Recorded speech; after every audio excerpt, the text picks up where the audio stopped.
just going to the next step, but it's all God. So, And you're seizing the moment, which is amazing. And I thank you for seizing that moment. I believe God said there would be a speed up of time and that things would happen quickly.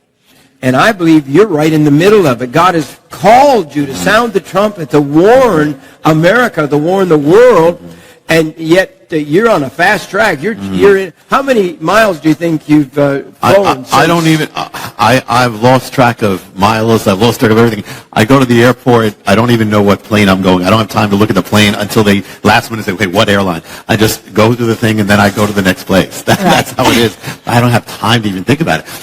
But things are speeding up. I mean, things are speeding up in America. I mean, what's happening? Things are speeding up in the world. It is. We are at critical moments. So I don't believe I have a choice. I remember once when I left here, Morningside, and I went to they have a little airport where everybody waves as you go. Yes, little Branson Airport. I love that airport. You feel guilty leaving because they wave. They're sweet. Yes. I said, Lord, I'm given a heavy thing here. It's one of the first times I was here, and I just opened the Bible, and it's Son of Man, if you don't blow that trumpet, you're accountable. So we have to. We have to. Boy, that's critical. God has called Rabbi to sound that alarm. Yes. To warn the world, the harbinger. 9/11. I knew after 9/11. I knew 9/11 wasn't, as you do, wasn't some ordinary event. We knew that something was being said to America. And God began to unveil it to you almost from the first moment, wasn't it? When I was praying, I was led immediately to that section of Isaiah that speaks of that first strike of warning on the land. And I knew that. I got that. And right after that, David Wilkerson then shared in New York City, said, this is the word from the Lord, and he shares the same chapter and Isaiah 9:10, which would become the whole decoder of the harbingers, without realizing, he didn't realize, the things hadn't happened yet. Then it was after that when I was in New York City at Ground Zero, and the Lord just transfixed my attention to this object and said, you have to seek this out. There is something you have to find here. And when I did, that began the harbinger. It just exploded, this mystery that blew me away first. And then it just kept getting bigger and bigger and bigger. That's how it began. And now we keep seeing new chapters of the harbinger. This is not of me. It has a life of its own, to where I look at it and I get blown away. And when people tell me, and I don't believe it, they're telling me, but this is here. But things that are in the book have come true. Even there's a date in the book where the thing came true on the date afterwards. There's a foreshadow that the president fulfilled afterwards, inscribing those words on the tower, and then finding out that we were actually, the whole harbinger went forth on the very land of the man who owned Ground Zero in ancient time. He had two lands. The other was the land of our building. Your church. Our church, Beth Israel Jerusalem Center, is on his homeland, is on the place where he lived. The keeper of Ground Zero, who dedicated it all to the Lord. And the sign America is the name of the man. The sign of the coming on our street. Ryerson is the name of the keeper of Ground Zero. And then if you go to Ground Zero, you find the other name. They go together. Of that farm that was Ground Zero. I mean, it's the only land in the planet, the two lands that are linked together. It's Ground Zero and where the harbinger went forth. So the harbingers appeared in one of the lands, and the message came forth from the other. We had no idea. I mean, God is, and this is when the harbinger started, and we almost lost our build. We actually did lose our first building. It was like warfare, and the Lord brought us to this land. We had no idea until He revealed it. But He's in every detail. We only find out after. Yeah. You were in dismay, brother, because you were losing your church building. Your church left the building with nothing. As soon as I started sharing the harbinger, all hell came against the ministry. Yeah. It was like the enemy wanted to stop that message before it became what it became. And so what happened is that the town and the landlord decided they're going to destroy our building. So it came down to the last service. We had no place to go. We had the whole service. We celebrated. We're going out with joy. We led forth, and we went out to nothing. We had nothing. And we locked up the building, The next day, the Lord gave us a new building. The next day, after we lost the first building. So literally, and where he brought us turned out to be this sacred land that was part of the mystery to begin with. The land, the 9/11, the land, the man who owned 9/11, the very land that they moved to across the river. That replaced Ground Zero. It was the redemption of Ground Zero. And it was, and actually the harbinger, the beginning of the revelation, it came while I was standing on Ground Zero. It finished on his first land. It finished on his second land when it went forth. And then, but on top of it, the place where we left was destroyed, ruins. They destroyed the building, and they put up a Walmart. And Walmart has a book department. And one of the few books they have is the Harbinger. So the Harbinger is going forth. And they don't carry that many books. Only the bestsellers. And so the Harbinger was going forth, where the enemy tried to stop, is now going forth as a book in Walmart on the very ground where it's first preached. It's going forth to America. I love it. God always has the last word. He always And I don't even want to get to it yet, but I have, this is the new book. There it is. This is the new Harbinger. This is the new book. It is not on the presses at this moment as we're taping. And pretty amazing. It is secret manuscript. I have read it all, and I cry. The end of this book. Yeah. Yeah. The end really gets. I'll probably never tell you the end of the book because I don't believe in telling the ends of books. But I want to tell you, and this is the first mock-up. The rabbi has never seen it before until a few minutes ago, until he came on the stage. Literally a few minutes ago. They brought this out. This is not even a real book. This is what we call a dummy. It's like me. But but the cover is the cover is this the real is the deal. real cover. Yes. The real cover, because it hasn't even gone on the presses. It's just being pressed. It's just getting ready, isn't it? Yeah. This began, like many of things here. What? This book began with you. And now I'm sharing this. Here's how it happened. You and Jerry, who works with the products, said to Charisma, the publisher, said, when's the next thing coming from Rabbi John? When's the next book and when's the next thing coming? And I've been led, the sequel to the Harbinger is yet to come. The Lord has led me that I have to wait until the time. It's linked to things happening. But I wasn't going to do anything, And so then Charisma, they said, well, Morningside is saying we really need to have another thing. They're blaming me? Yeah. And so they said, well, you know what, we'd like to do like a book because the Shemitah is coming, the year of the Shemitah is coming, and people want to know all about this thing. So let's do at least a booklet. So we want to do it, but your name, and, I said, all right, well then I'll have to help you write it, so I'll write, I said, so I'll write it, don't put my name on it, I'll write a thing. And so, so that's how it began. But then as I started getting ready for it, all of these other revelations started flooding, which I didn't expect, flooding. And so it ended up not a booklet, it ended up 300 pages, and we reduced it a bit from that. But it was filled, it got so big, the mystery of the Shemitah, it begins with the Harbinger, it's one of the mysteries of the Harbinger, but it is so big that it's not only, determined the crash of Wall Street, the rise and fall, what is coming, but the very world, the rise and fall of nations, everything timed to this mystery from the Bible, exactly down, what has been, what is, and what is coming. And so this just blew me away, and this happened during the busiest time of my life. So I wrote this mostly on planes, on trains, and hotel rooms. That's pretty much, by a miracle. And then, so it became, and I wasn't still going to put my name in. I said, you can have someone, you can do it from an editor or whatever. But the last moment they said, these are your names. So this book became it started here, became what nobody planned it to be. Nobody expected this, including me. This was a surprise thing. And it just had a life of its own. There is so much, but truly, and we're the first time we're really talking about this because it didn't technically exist. But the mystery is just so big. It has determined things down to the seconds. Down, to the days, the dates, the seconds.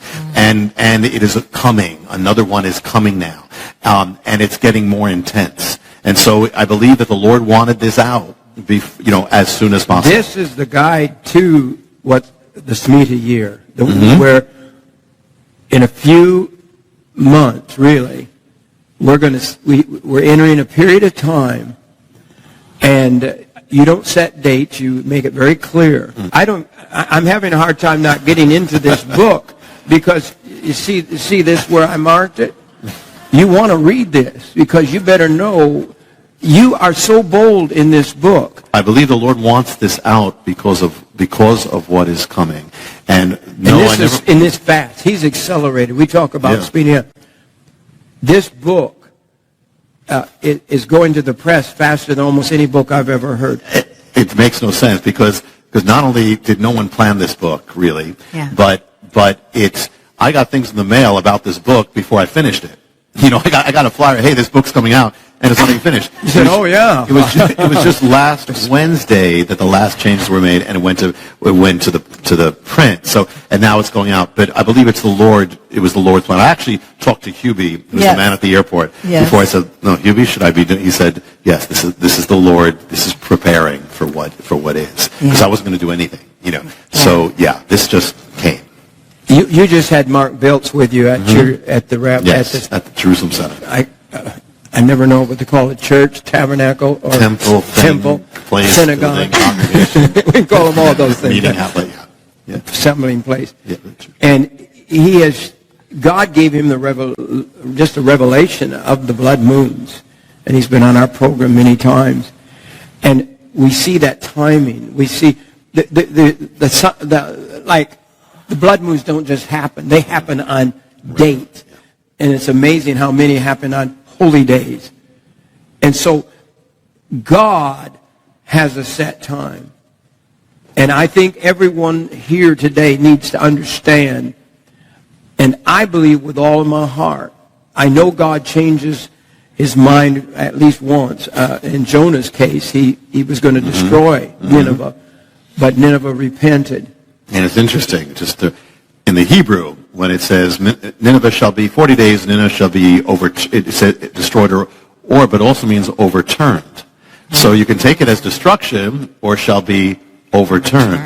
Well, they were overturned. They went from sin to a total revival. So even in that, God is accurate and true. Even the warning, you can say destruction or hope. You know? That's the only hope for America. Yeah, absolutely. I believe, I've said this before, I've said this here, and I'm not talking about the timing, though they could be in a specific way, but a great shaking is coming, and it is for the purpose. It's because without shaking, this nation will not turn back, and the only hope is shaking. Shaking. We're going to talk in the next few days. We're so glad to have you back for a week or so. We are. New developments of the Harbinger. We're going to share that this week. We're going to share, God willing, we're booked to go with you to Israel. Yes.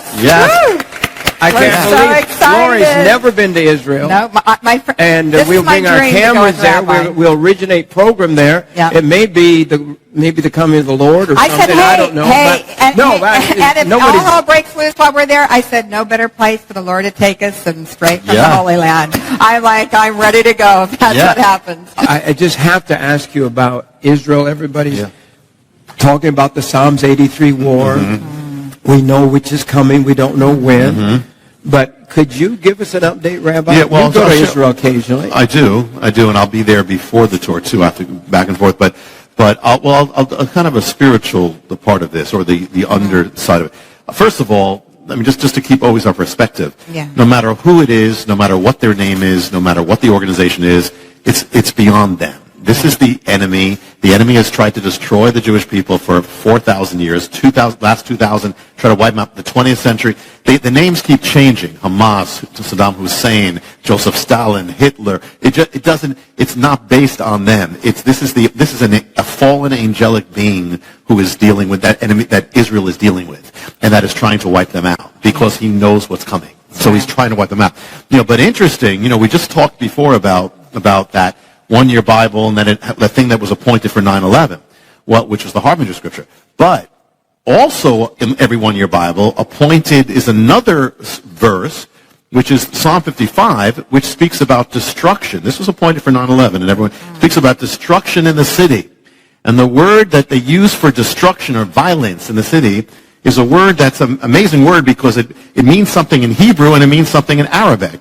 And that word, which means violence or destruction, is the word in the Bible is the word Hamas. Oh. It's the word in the Bible is the word Hamas. In Arabic, it means fanaticism and zeal. In Hebrew, it means destruction and violence.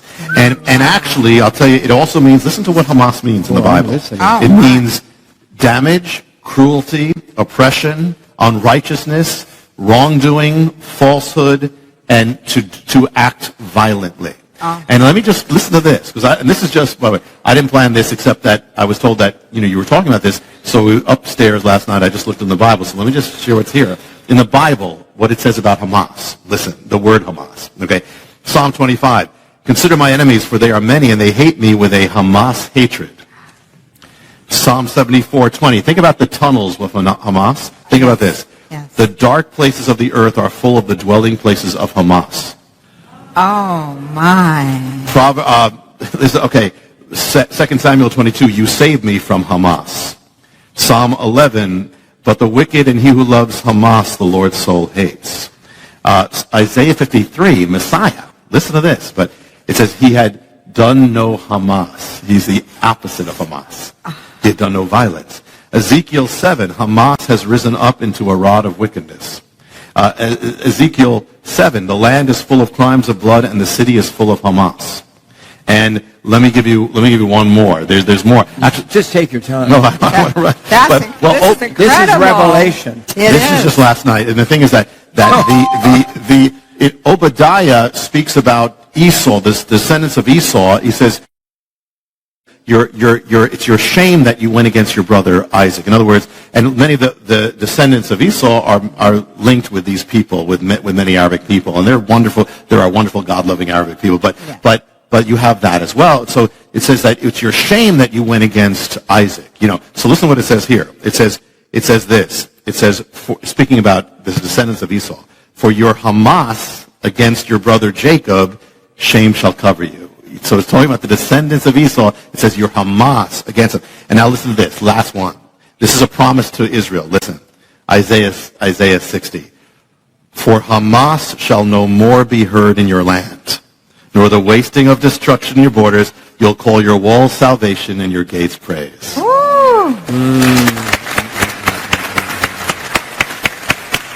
That is powerful. There is Bible. It's just right here in the Word. It's been there all these years. They're thousands of years old. The Word, I quake and shake under the Spirit of what's going on. We are there. We're in the final days. Church, if you're not studying the Word, if you're just going to happy church and you're not studying the Word of God, and you're just hearing preaching about how to get more money, the money's going to be gone. All the people that are prophesying today that I trust are saying there's going to be a crash in America like we've never. Just share a couple of them. Yeah, here's one headline. This is from Money News. The headline reads this: Billionaire warns Yellen collapse will be unlike any other. It says another horrific stock market crash is coming, and the next bust will be unlike any other we have seen. That's the message from Jeremy Grantham, co-founder and chief investment strategist of GMO, a Boston-based firm of $117 billion. What do they mean, Yellen collapse? Well, Yellen is actually the Federal Reserve chairwoman, I guess you could say, and of the Federal Reserve. So they're saying that she's acting in such, he doesn't pull any punches. I mean, he's saying that she's acting in such an ignorant way that the Yellen collapse is going to be blamed on her. They're actually putting a name to it. Wow. Yeah. Really? When you study the Samhita, the warning, and we're coming to a time of warning and judgment, are we not, Rabbi? We are in a time of warning and of judgment, and it is accelerating. Since I was here last time, things have accelerated in America. Just, because this is the other side. The harbingers continue because what's happening in the nation is continuing. The apostasy from God. I mean, rapid fire where believers can hardly keep up with it and can hardly believe how far it's come in such a short time. Right. Just in the last time since I've been here, marriage has been has been struck down in state after state after state. It has never not been struck down since that Supreme Court ruling. This was a tipping point. I believe, 2012 was a tipping point. It was the first time the president came against the biblical definition of marriage. It was the first time the majority did. And when you reach a tipping point, things accelerate. So things have accelerated since. You have the Supreme Court, you have this, and now, but it's getting to the point where, the Bible says, woe to those who call evil good and good evil. It goes together. So as much every time that evil is called good, there's another step of calling good evil and silencing believers. And ultimately, we are watching the beginnings of persecution in this land, where believers are made to be the villains, or always vilified, and where even the government is trying to force believers doing things like fund abortion, which never happened before, and to partake in what is immoral, or be punished. I mean, there was just a executive order that came out that ultimately the government will say, if you're a nonprofit or you're a religious group and you are not endorsing basically homosexuality, we will cut ourselves off from you. I mean, this is major stuff. And so we are watching these risks. So at the same time, the signs of judgment are increasing, just as in Israel's last days. That's why the signs of the harbinger have never stopped. That's why this is coming, and it's a kind of dangerous thing that these things are all converging. Even when you look at what Mark Biltz has said, that the period of the blood moons, it's a year and a half period. But most of that period is the Shemitah. And, we're just in the beginning of the period. Yeah. Once we reach September, once we're in September now, this is the entire thing is together. It's all the Shemitah now. It's all happening at the same time. And it's all going to culminate at the peak climax of the Shemitah. So these are dangerous things because what we're watching, if you look at the last 2001 and 2008, you see it's accelerating. It's happening more exact, more precise. It's happening. So this is a sign that we are heading towards judgment, getting closer. And one of the things, I'm not going to share now, but one of the things about the latest things about the harbinger is a dramatic sign that we are much closer to that moment. One of the things that's making me very, very upset and very nervous is people are predicting another Jewish Holocaust. I mean, just literally saying we're on the verge of a Holocaust. And in England, in France, they're marching in the streets. Isn't that right, Zach? That's exactly right. And it's really unfortunate. I was reading a recent article where it's almost becoming the new fad, that it's the cool thing to be anti-Israel. Oh. In France, they're marching by the thousands. In England, they're marching. But guess who's marching? Do you know who's marching? Who's in those marches? There are Muslim activists in there. That's right. Yeah. Yeah. They're not just the run-of-the-mill people of France, the run-of-the-mill people. These are anti-Jewish people. I mean, this pretty much sums it up right here. This article is from the Washington Post, and it says, more clarity in Gaza. Here's the difference between us, explains the Israeli Prime Minister. We're using missile defense to protect our civilians, and they're using their civilians to protect their missiles. And the man, we're so misguided even in our country. The man who is supposed to represent America, the man who's supposed to represent our values, is rewriting history. There is an article right here in front of me, and this is Obama, that says this: Muslims built the very fabric of our nation. Our president is trying to rewrite history. He's trying to guide it. Like Rabbi said, Isaiah 5:20, whenever they're calling good evil and evil good, this wasn't just simply an end-time prophetic scripture verse. What Isaiah was saying was that the worst possible thing that can happen to a society, the thing that is just at the bottom of the barrel, it gets no worse, is whenever a society starts calling the good things of God evil and the evil things good. Yeah. Mm-hmm. We were talking about the Psalms 83 war. John Shorey, he believes that when the other nations join in to fight Israel, that has to be one of the signs of the Psalms 83 war. And the headline here, it says that Iran general, here's what he is saying. He's saying, we will hunt down Israelis house to house. And they can say that without any condemnation from the world. You know, it is amazing. I mean, when you try to understand this, they said, you know, years ago they said it was this reason for anti-Semitism, this reason for so a man named Theodor Herzl said, we're going to come back to Israel, Jewish people, let's go back, and that's going to be the solver, because the reason is because we have no nations. The reason is that's why we're so hated. They go back to Israel, they're going to find peace. Well, they went back to Israel, more hatred. So it is supernatural. It is absolutely, you want evidence, you want evidence, people say like, what's the evidence of God? Well, one of the evidences of God is the Jewish people, that they exist. God said, you're in this world, nothing, the stars, as long as there's stars and the sun, you're not going to be destroyed. That's one. So as long as the Jewish people exist, you know God exists. Anyway, secondly, but the same thing, you want an evidence of the devil, that he's real? Look at the history of Israel. Look at what's been done to them. Look at what happened with Hitler. Look at the satanic thing. What is this force that is trying to wipe them out? It is the reality of the enemy. The Messiah said 2,000 years ago, your shalom is hidden from you, until you find it. But why has the world been trying to wipe them out for 2,000 years? Because the enemy knows what it means when they come to Messiah. His war is over. He's finished. He's defeated. That's why. That's the reason.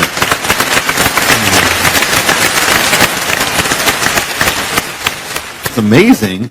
There's warfare over Israel and Jerusalem. You go in the natural, Jerusalem, you got great cities. Jerusalem is a bunch of rocks, basically. It's in the natural, doesn't have anything that any major city has. It has nothing.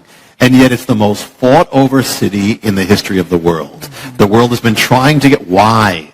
Because God says, this is my city, this is where I put my name, and this is where I'm coming back. That is why. And so the enemy has tried to destroy that city again. And also, what really bothers the enemy is having Jewish people there. That's why the world says, you can't, it's the only place where it's a crime for Jewish people to settle in their own land. The world says this is a crime. You build a house, this is a crime. Why? Because the enemy doesn't want them there, because the Lord said they need to, when they come there, that's the beginning of when I'm coming. I'm not coming again until they're there. The devil, we'll put a name on him, is trying to destroy the very word of God. Yes. The Jew has to be Jesus, the fulfillment. He can't come back if the Jews haven't returned to Israel. Yes. So just the fact that they returned 70 years ago, roughly, and built a city there is the foundational stone of prophecy of the coming of the Lord.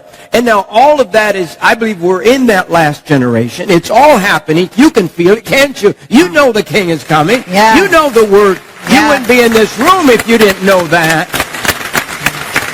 But most of the church is not even looking at what God's doing. They're looking at how to get more money in their pocket, which is the love of money is the root of all evil. How could we be moving into another gospel when Jesus is about to return? It's happening. I believe we'd only have a short, as John Shorey puts it, a window of the Lord's return. I really believe we are in the day. I don't see how it could be much longer because of the times of the generation, because of all the fulfillment. The Jews have returned. The warfare that's going on. There's warfare. This is crazy. The warfare in the United States of America. We have turned our backs against God. We have mocked God. And God's not mocked. No. You have major things happening at once. You have America distancing itself from Israel in the last few years, number one. At the same time, America is rapidly turning against the ways of God. Rapidly. And you wonder, how far could it go? Yeah. And how far will the Lord allow it? Yeah. So as you said, he is not mocked, and he warns before, his heart is mercy. He warns before he judges. He calls for that reason. And even then, he's long-suffering. He holds back. But finally there comes a point where it can't be held back anymore. But he warns his people. And what I found is around the country, I found that most believers, if you ask them, they sense it already. they would tell you, yes, we believe something is coming. I mean, that's I've never had that before. Where it's been that palpable that there is something coming here. America is in danger of judgment. Never before. So we are. Yes, this is what we knew about in days when we learned about prophecy. It's coming. We talked about persecution, but didn't have. Now it's coming. We talked about about it's coming. So yes, and we have to be ready, which is one of the things that you guys do. The book, The Mystery of the Shemitah, will be out shortly. We'll announce it on the show. The first appearance will be here. We'll be here. And we have, it's The Mystery of the Shemitah. This is the mystery copy I have in my hand, kindergarten level. Would you explain that to us? Yeah, Shemitah speaks of that, the seventh year of the Bible that most people don't know. They know the Sabbath day, but it was a Sabbath year. Every seventh year, it was the Shemitah. The word can mean release. That's how people would know it. Remission or wiping away of debt. But the word also means the collapse, the fall, the shaking, or the overthrowing. So this thing is so filled, it has a whole prophetic realm, this Shemitah, that has not only affected the history of Israel, but has affected the history of America, will, and literally the nations, the world. This is not only America. This is the world. I mean, it has determined world wars, global cataclysms. I cannot tell you just how big this thing is, but it is gigantic. Gigantic. And so this is God's exact timepiece that is linked. It can be blessing or it turns to judgment. And that's what we're dealing with right now. And so it was a time when the land was to rest. Sabbath for the land. The land rests. Every seventh year you shall have a Sabbath. And there's no sowing, no reaping, no plowing, nothing. You let everything. There's no buying or selling of the fruits. It is a total Sabbath rest, which was to be a good thing initially. But it turns into something else. And the thing is that on the last day of the Shemitah, the very last day, is an amazing thing called Elul 29, that's the 29th day of the Hebrew month Elul, when all debts are wiped out, all credits wiped out, the financial accounts are wiped clean, which was a blessing, but when Israel turned away from God, this blessing turned into judgment, literally led to the wiping away of Jerusalem in the days of Jeremiah, was all linked to the mystery of the Shemitah. The Shemitah is really, the spiritual meaning is it's really saying that God is sovereign. You go after money, God is the one who owns the land. God is the one who has given you every blessing you have. God is the one who is king over all things. And so it was a humbling, the Shemitah humbles the pride of man. The Shemitah reminds man or a nation that its blessings all come from God. And if you put God out of the picture, your blessings are going to fall. Oh, boy. Could it be at work right now? I mean, it is at work in right America. Now. Yes, it is. That's the amazing thing. It is at work. It has affected. We're going to see as we get deeper. It's going to be.